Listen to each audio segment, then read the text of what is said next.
Okay, welcome to my channel Learning with Cameron. So in the previous class, we have already learned about parts of speech and also noun, its classification, condition and all about this. And today I will discuss about pronoun.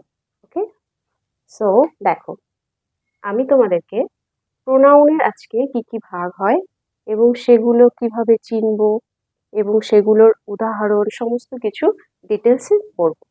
এবং এই ক্লাসটা হচ্ছে তোমরা মনে রাখবে যেটা basic to advance লেভেলের, মানে এটা বিভিন্ন কম্পিটিটিভ এক্সামের জন্য কাজে লাগবে এবং ক্লাসের যে সমস্ত স্টুডেন্টরা আছে তাদের জন্য ভীষণ এফেক্টিভ।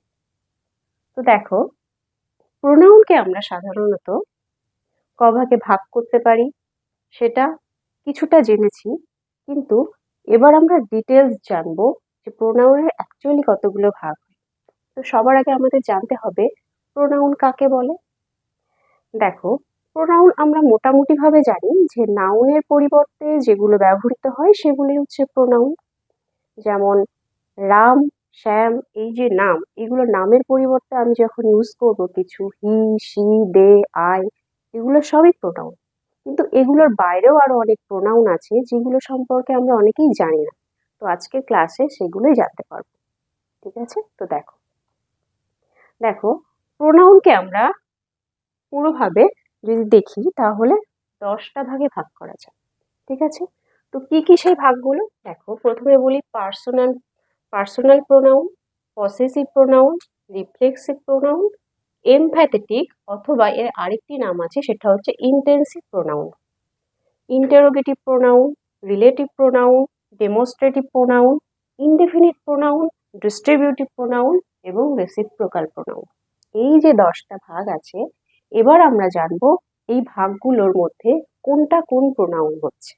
ঠিক আছে, তো দেখো পার্সোনাল প্রোনাউন বলতে আমরা সবার আগেই একটা জিনিস মাথায় আসে যেটা পার্সোনাল সম্পর্কের সঙ্গে যুক্ত, বা মানুষকে আমরা যেগুলোকে বলছি তাদেরকে যেভাবে ইন্ডিকেট করা হয়।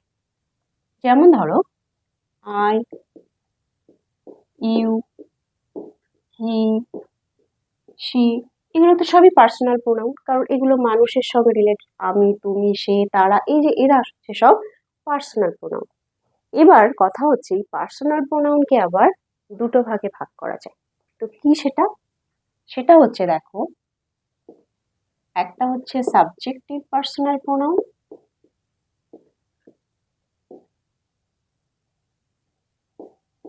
সাবজেক্টিভ পার্সোনাল প্রোনাউন, আর একটা হচ্ছে অবজেক্টিভ পার্সোনাল প্রোনাউন। তো এবার কথা হচ্ছে অবজেক্টিভ পার্সোনাল প্রোনাউন আর সাবজেক্টিভ পার্সোনাল প্রোনাউন মানে কি, তো সেটা সবার আগে মাথায় আসবে, তাই না? তো সেটা বলি দেখো, সাবজেক্টিভ মানে যে সমস্ত প্রোনাউন গুলো সাবজেক্ট হিসাবেই শুধু সেন্টেন্স ইউজ হবে। যেমন কি, যেমন দেখো আই, আই একটা সেন্টেন্সে সাবজেক্ট হিসাবে ইউজ হতে পারে। তারপরে ইউ, ইউও হতে পারে, তাই তো। হি হতে পারে, শি হতে পারে, দে হতে পারে, এরা সব কিন্তু সাবজেক্ট হিসাবে ইউজ হয়। আবার ইটও হয়, তাই না, ইট। এবং অবজেক্টিভ প্রোনাউন হচ্ছে একটা সেন্টেন্সে শুধুমাত্র অবজেক্ট হিসাবে ইউজ হবে। যেমন কি, আই কি আমরা কখনো অবজেক্ট হিসাবে ইউজ করতে পারি? দেখো তো, আমি যতগুলো সেন্টেন্স তোমরা জানো বা শুনেছো, দেখেছো, কখনো দেখেছো আই কে অবজেক্ট হিসাবে? হয় না কিন্তু। যেমন আমি যদি বলি আই নো হিম, এটা হয় আমি তাকে চিনি। অথবা এটা যদি ঘুরিয়ে বলি হি নোজ মি, কখনো দেখেছো এটা হতে? এটা না হয়ে এরকম হয়েছে হি, ধরো এটা নেই, মি নেই, হি নোজ আই, এটা হয় কখনো? হয় না কিন্তু। কারণ আইটা সবসময় সাবজেক্ট হিসাবে ইউজ হবে, এবং যখন আইটা যখন অবজেক্ট হয়ে যাবে তখন আর আই থাকবে না, হয়ে যাবে মি। তেমনি সেরকম ভাবেই হিটা কখনো কিন্তু অবজেক্ট হিসাবে হয় না। যেমন দেখো আই নো হি, এটাও কিন্তু হয় না, কি হয়? I know him. তার মানে বোঝাই যাচ্ছে যে হি, শি এগুলো কখনো অবজেক্ট হিসাবে হয় না। অবজেক্ট হিসাবে হতে গেলে কি হতে হবে? আই হতে হবে, মি, উই হতে হবে, আস, তাই তো। যেমন এখানে আমি উইটা লিখিনি, উইটা যদি লিখি দেখো, উইটা কিন্তু আমরা সবসময় সাবজেক্ট হিসাবে পাই, কিন্তু অবজেক্ট হিসাবে যখন লিখতে যাই তখন আস হয়ে যায়। হিটা কি হয়ে যায়? হিম হয়, শি হয়ে যায় আর, হার, এবং দে হয়ে যায় দেম। কিন্তু ইউ কথাটা কিন্তু ইউই থাকে, আবার ইট কথাটা ইটই থাকে, এর কোনো চেঞ্জ হয় না, এর সাবজেক্ট হিসাবেও যা, অবজেক্ট হিসাবেও তাই। তাহলে বোঝা গেল যে সাবজেক্টিভ প্রোনাউন কি আর অবজেক্টিভ পার্সোনাল প্রোনাউন কি। যে সমস্ত প্রোনাউন শুধু সাবজেক্ট হিসাবে ইউজ হবে সেগুলো সাবজেক্টিভ পার্সোনাল প্রোনাউন, এবং যেগুলো অবজেক্ট হিসাবে ইউজ হবে সেগুলো হচ্ছে অবজেক্টিভ পার্সোনাল প্রোনাউন। ঠিক আছে, এবার দেখো এই সাবজেক্টিভ এবং অবজেক্টিভ পার্সোনাল প্রোনাউনকে আবার অন্যরকম ভাবে সেটাকে ব্যাখ্যা করা যায়। সেটা কি? একটা হচ্ছে first person, second person, third person, তাই না? তো ফার্স্ট পার্সনের মধ্যে আমরা কি জানি? ফার্স্ট পার্সনের মধ্যে কিন্তু আমরা জানি, দেখো এটাকেই যদি আমি করে দিই, আমি এবং আমরা, এটা হচ্ছে ফার্স্ট পার্সন। ঠিক আছে, সেকেন্ড পার্সন কি হয়? সেকেন্ড পার্সনের মধ্যে চলে আসে, এটা আমি একটু ঠিক করে দিচ্ছি, দেখো এটা হচ্ছে সেকেন্ড পার্সন, দেখবো আমি এই কারণে লিখলাম, কারণ দেখো ইউটা আমি লিখে দিয়েছি সেই জন্য। ঠিক আছে, ইউ হচ্ছে সবসময় সেকেন্ড পার্সন। আর থার্ড পার্সন কোনটা? থার্ড পার্সন হচ্ছে হি, শি, দে, ইট, এগুলো, মানে আমি তুমি বাদ দিয়ে যারা পড়ে থাকছে বাকি সবাই হচ্ছে থার্ড পার্সন। তাহলে দেখো থার্ড পার্সনের ঘরে কি কে থাকছে? হি, শি, দে, ইট, এগুলো, এবং তারই থার্ড পার্সন অবজেক্টিভ কোনগুলো? হিম, হার, দেম, ইট, এরা। আর সেকেন্ড পার্সন সাবজেক্টিভ প্রোনাউন শুধুমাত্র ইউ, এবং অবজেক্টিভও শুধু ইউ।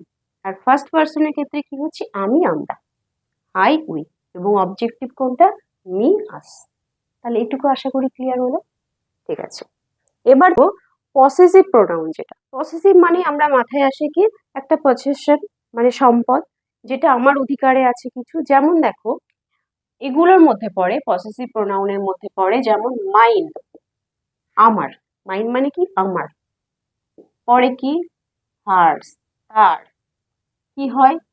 Hours, theirs. এই যে কথাগুলো দেখো, এগুলো হচ্ছে আমাদের, তোমাদের। যেমন দেখো একটা আমি সেন্টেন্স বলি, দিস পেন ইজ মাইন, মানে কি হচ্ছে? এই পেনটা আমার, মানে কি এটা আমার অধিকার।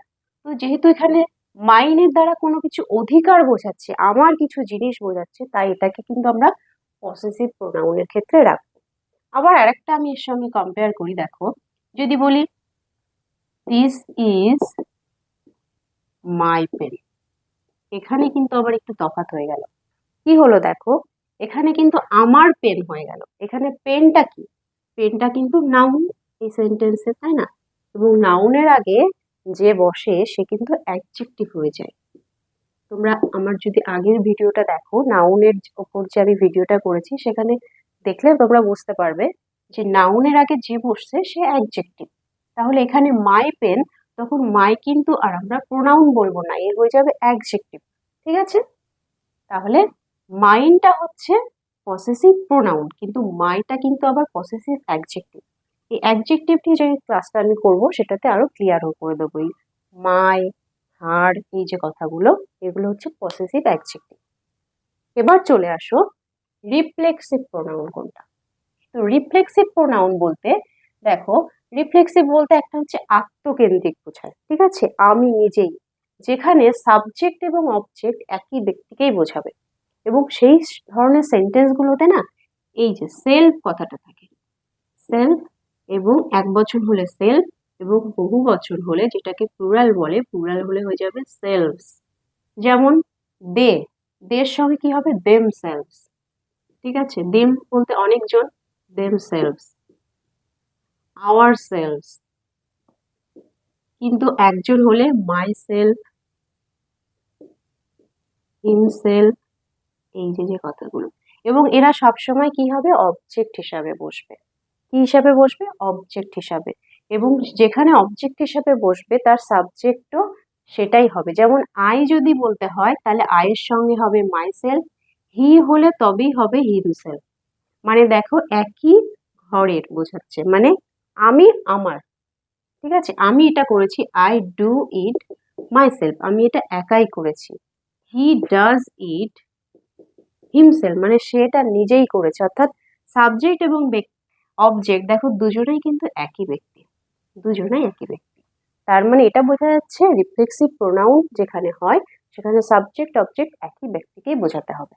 ঠিক আছে, এবার চলে আসো এই রিফ্লেক্সিভ প্রোনাউনের সঙ্গে এমপ্যাথিক বা ইন্টেন্সিভ প্রোনাউনের কিছুটা মিল হলেও সামান্য একটু অমিল আছে। সেটা কি দেখো, এটা হচ্ছে যেমন সেলফ আছে, কোথায় গিয়ে আছে, অবজেক্ট হিসাবে আছে, কিন্তু এমফ্যাটিক বা ইন্টেন্সিভ মানেটাই হচ্ছে জোর দেওয়া, তীব্রতা বোঝানো। মানে আমি একটা সেন্টেন্সে আমি নিজেই যে করেছি, আমি যে সাবজেক্টটা বা সে যে সাবজেক্টটা, সাবজেক্টের উপর আরো জোর দিয়ে কিছু বোঝানোর জন্যই ইউজ করা হয়। যেমন এই কথাটা যেমন ছিল কি আই ডু ইট মাইসেলফ, তো সেটা যদি ইমপ্যাথিক বা ইন্টেন্সিভ হিসাবে প্রোনাউন হিসাবে ইউজ হয় তখন কেমন হবে, আই মাইসেলফ ডু ইট। তার মানে দেখো আমি কোন কথাটার উপর জোর দিলাম, যেহেতু দেখো প্রোনাউন এবং তার পাশে আর একটা প্রোনাউন বসিয়েছে, একটা পার্সোনাল প্রোনাউন, তার পাশে একটা এমপ্যাথেটিক প্রোনাউন, দুটো প্রোনাউন পাশাপাশি রেখেছি এই জন্যই, আমি যে লোকটা, আমি যে মানুষটা, তার উপর জোর দেওয়ার জন্য যে আমি নিজেই এই কাজটি করেছি, এটাতে জোর হচ্ছে। এটাতে দেখো আমি এই কাজটা নিজে করেছি এটা, আর এটার মানে হচ্ছে আমি নিজেই কাজটা করেছি, মানে আমি যে ব্যক্তিটা, আমি পার্সনটাকে জোর দেওয়ার জন্য, অর্থাৎ সাবজেক্টকে বেশি করে তীব্রতা বোঝানোর জন্য এই ইউজটা হয়। ঠিক আছে, এরপর চলে এসো ইন্টারোগেটিভ প্রোনাউন। ইন্টারোগেটিভ মানেই আমাদের মাথায় আসে কি, হু, হুইজ, হোয়াট, হোয়ার, এই যে যে ডাব্লিউএস কোশ্চেন যুক্ত ওয়ার্ড। তো হ্যাঁ অবশ্যই এদেরকে বলা হয় প্রোনাউন। কি প্রোনাউন, ইন্টারোগেটিভ প্রোনাউন। যেমন দেখো আমি একটা কথা বলি, হু আর ইউ, এই কথাটার মধ্যে কোশ্চেন মার্ক আছে, এই কথাটার মধ্যে ইউটা কি, ইউটা একটা পার্সোনাল প্রোনাউন, পার্সোনাল প্রোনাউন। আরটা কি, এটা হচ্ছে অক্সিলারি ভার্বের মধ্যে পড়ছে। ঠিক আছে, ভার্ব, এটা অক্সিলারি ভার্ব। এবং হুটা কি, তাহলে হুটা হচ্ছে, হু দিয়ে যেহেতু আমি কোশ্চেন করে দিচ্ছি, কোনো কিছু ইন্টারোগেশন, কোনো কোশ্চেন আছে, তাই এটা হচ্ছে ইন্টারোগেটিভ প্রোনাউন। তাহলে হুটা কি, ইন্টারোগেটিভ প্রোনাউন। ঠিক আছে, মানে কোনো কিছু দিয়ে কোশ্চেন যখন করবো ডাব্লিউএস কোশ্চেন দিয়ে, তখনই সে ইন্টারোগেটিভ প্রোনাউন। বা বললাম who is in the house, কে হয় এই হাউসের মধ্যে, তাহলে কি বোঝাচ্ছে, হু দিয়ে কোশ্চেন করছি, which is this pen, which is this. ঠিক আছে, এই যে তার মানে হুইচ দিয়ে করছি, এটাও কোশ্চেন করছি, তাই ইন্টারোগেটিভ প্রোনাউন। তো যদি একটা সেন্টেন্স থাকে এরকম, সেন্টেন্সে শুধু হুয়ের নিচে দাগ দেওয়া থাকে, আন্ডারলাইন করা থাকলো এবং জানতে চাইলো who is an example of interrogative pronoun, নাকি পার্সোনাল প্রোনাউন, না রিফ্লেক্সিভ প্রোনাউন, তখন কি বলতে হবে যে এটা একটা ইন্টারোগেটিভ প্রোনাউন, কারণ এটা দিয়েই কোশ্চেনটা হচ্ছে। ঠিক আছে, এবার দেখো এই ইন্টারোগেটিভ প্রোনাউনের সঙ্গে তোমার রিলেটিভ প্রোনাউনের একটা দেখতে মিল আছে, কিন্তু কিছুটা তফাৎ আছে। কি তফাৎ সেটা আমরা দেখব। তো এই তফাৎটা দেখো কেমন, রিলেটিভ প্রোনাউনে কেমন হবে দেখো, ধরো আমি বললাম I know the girl who is my sister. আমি মেয়েটিকে চিনি যে আমার বোন বা দিদি, যাই হোক। তো এখানে দেখো এই হু আর এই হু এর মধ্যে কিন্তু তফাৎ আছে। আমি নাউনের যে ক্লাসটা করিয়েছিলাম সেখানে তোমাদেরকে একটা কথা বলেছিলাম যে তোমাকে দেখতে একই ওয়ার্ড লাগছে দুটো সেন্টেন্সে, কিন্তু এক একটা সেন্টেন্সে এক একটা ওয়ার্ড এক এক রকম বিহেভ করে, সে কোন সিচুয়েশনে আছে সেটার উপর ডিপেন্ড করে তার এক একটা নাম হয়। তো হু আর হু, এই দুটো হু কিন্তু দেখতে এক, কিন্তু সেন্টেন্সটা আলাদা, এবং সেন্টেন্সে সে কোন পজিশনে বসেছে, কোন সিচুয়েশনে বসেছে, তার উপর তার নামটা দেওয়া হবে। এখানে যেমন হু দিয়ে কোশ্চেন করলাম পুরো সেন্টেন্সটাকে, তাই সে ইন্টারোগেটিভ প্রোনাউন হলো, কিন্তু এখানে কোনো প্রশ্ন নেই। এখানে কি হয়েছে দেখো, এখানে দুটো sentence, I know the girl আর হু ইজ মাই সিস্টার, এখানে কিন্তু দুটো সেন্টেন্স। এই যে হু ইজ মাই সিস্টার, এটা কিন্তু একটা ক্লজ, ক্লজের ক্লাসে আমি আরো ডিটেলসে বোঝাবো ক্লজ কেন বললাম। ক্লজ হচ্ছে, আমি একটু শর্টে বলি, ক্লজ হচ্ছে গ্রুপ অফ ওয়ার্ড যেখানে সাবজেক্ট ভার্ব থাকবে এবং সে ডিপেন্ডেন্ট হবে মেইন যে আর একটা সেন্টেন্স আছে তার উপর, সেটাই হচ্ছে ক্লজ। তো দেখো এখানে আই নো দ্য গার্ল, এটা হচ্ছে কি একটা ইন্ডিপেন্ডেন্ট, তাই তো, স্বাধীন একটা সেন্টেন্স। আমি মেয়েটিকে চিনি, কিন্তু হু ইজ মাই সিস্টার এই কথাটুকুর তো কোনো মিনিং নেই যদি এটুকু না থাকে ফার্স্ট পার্টটা। তো সেই জন্য এটাকে ক্লজ বললাম।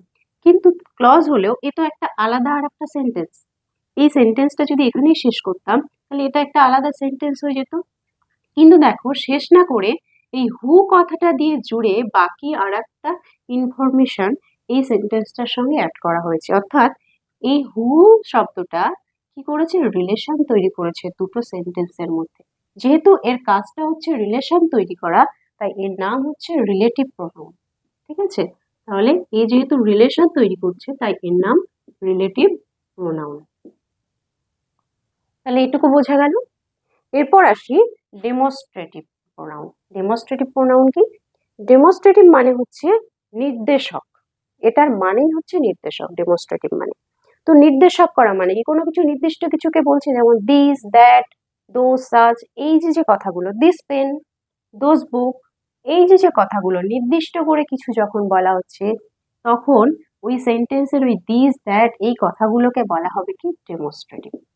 দিস দ্যাট দোজ, এই যে যে কথাগুলো, ঠিক আছে, এগুলোকে বলা হয় ডেমনস্ট্রেটিভ প্রোনাউন। এরপর আসি ইনডেফিনিট প্রোনাউন। ইনডেফিনিট মানে কি? ইনডেফিনিট মানে যেটা অনির্দেশক, মানে নির্দিষ্ট করে কিছু বলছে না। ঠিক এরই অপোজিট কোনগুলো, যেমন কথার মধ্যে যদি বলি সাম, কিছু, ঠিক আছে, বললো ফিউ, এটাও কিছু, সামওয়ান, কেউ, এই কথাগুলো কি বোঝা যাচ্ছে নির্দিষ্ট কাউকে? না, কিন্তু কিছু, কেউ, এই যে এই কথাগুলো বলছি অনির্দিষ্ট কিছু, সেগুলোকে বলা হচ্ছে ইনডেফিনিট। এরপর আসি ডিস্ট্রিবিউটিভ। ডিস্ট্রিবিউটিভ মানে কি? ডিস্ট্রিবিউটিভ মানে কি, ডিস্ট্রিবিউশন থেকে এসছে কথাটা। ডিস্ট্রিবিউশন মানে কি, বিতরণ করা, কিছু কিছু জিনিস কি হচ্ছে, বিতরণ করা হচ্ছে, বন্টন করা হচ্ছে। যেমন কথার মধ্যে আমরা কখনো বলি না ইজ, আইদার, নাইদার, এই যে যে কথাগুলো, ঠিক আছে। তারপরে বললাম নান, কেউই নয়, এই যে যে কথাগুলো সেগুলো হচ্ছে ডিস্ট্রিবিউটিভ। ঠিক আছে, এবার আসি রেসিপ্রোকাল। রেসিপ্রোকাল মানেই হচ্ছে পারস্পরিক সম্পর্ক থাকবে।